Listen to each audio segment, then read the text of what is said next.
వెళ్ళేటప్పుడు హడావిడి స్కూల్ నుంచి వచ్చాక ఇది క్లీనింగ్కే టైం సరిపోతుంది.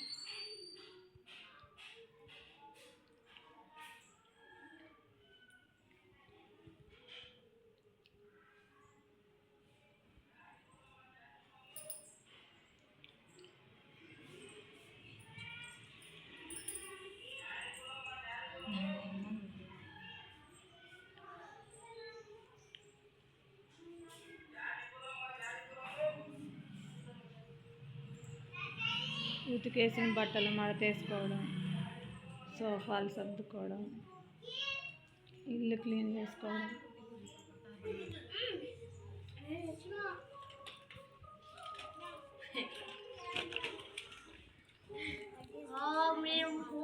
మీ మమ్మీకి వీడియో సెండ్ చేస్తున్నాను. వచ్చాక ఇదే పని ట్యూషన్. కానీ ఇంకేంది ఇంకా రాలేదు పిల్లలు. కార్తిక్ గడేరా ఆటోలో పోయాడు. ఈరోజు సాటర్డే స్పెషలా, నిన్న ఫ్రైడే స్పెషల్ వచ్చాడు. నేను మీ మమ్మీ పంపిస్తా. చెయ్యి యాక్షన్. అమ్మాను అమ్మ